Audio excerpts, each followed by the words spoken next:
Градоначалникот на општина Центар Горан Герасимовски одржа состанок со управители на стамбени згради и представници на куќни совети, на кој се разговарало за усвоените кризни мерки за справување со состојбата со сметот.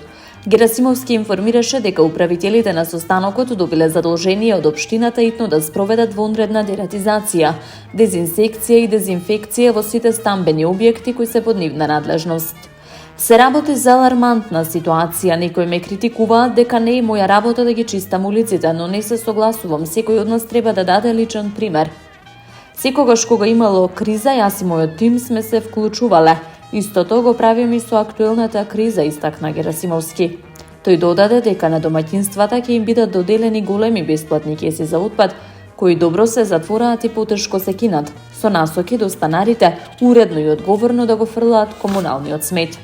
Општината спроведе вонредна дератизација на сите 1980 шахти со сертифициран препарат, а дополнително беше извршена и вонредна дератизација и дезинсекција во сите градинки и училишта на територија на локалната самоуправа, информираат од таму.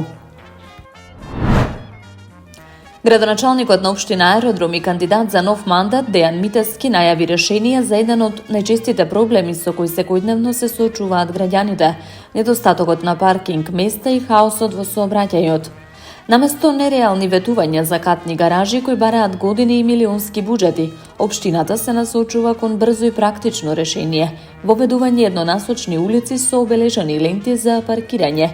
Не можеме да изградиме катна гаража за 6 месеци, но можеме за 6 месеци да обезбедиме 800 нови паркинг места, истакна Митевски. Додаде дека оваа стратегија носи 3 големи придобивки за жителите на Аеродром. Прво, значително се зголемува бројот на достапни паркинг места во густо населените зони, со рационално искористување на секој метар улица. Второ, создава можност за воведување велосипедски патеки на делови каде што ширината тоа го дозволува, поттикнувајќи здрави еколошки навики. И трето, самата организација на еднонасочните улици природно го намалува брзото движење на возилата, придонесувајќи кон побезбедно и покултурно сообраќајно однесување. Спортот добива нов дом во Аеродром, најави актуелниот градоначалник на општината и кандидат за уште еден мандат Дејан Митевски. Со министерот за спорт Борко Ристовски најавуваме изградба на нова спортска сала во Аеродром во вредност од повеќе од 1 милион евра со поддршка од Министерството за спорт и владата, истакна Митевски. Салата, како што најави, ќе биде лоцирана зад ФФМ, ќе содржи неколку спортски терени и ќе биде вистински поттик за младите генерации да се занимаваат со спорт.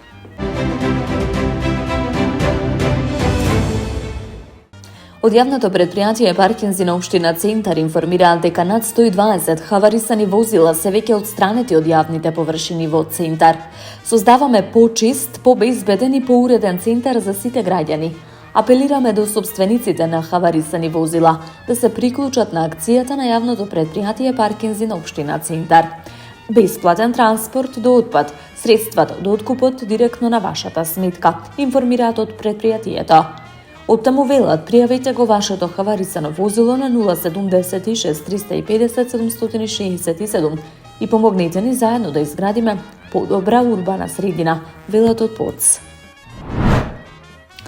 Денеска од 10 до 11:30 часот се одржа собир на раскрсницата пред јавното предпријатие Паркови и зеленило Скопје.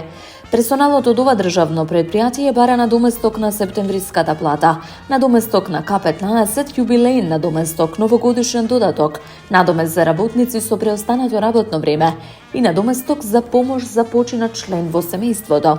Демонстрации според независниот синдикат на Паркови и зеленило Скопје ќе има и утре од 10 до 12 часот на раскрсницата на булеварот Илинден со улицата Никола Тесла.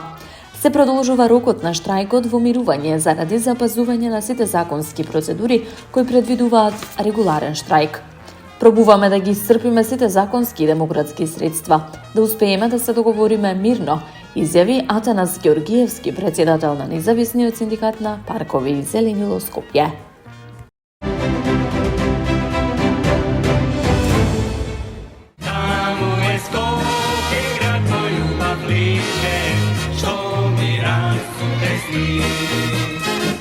Vечно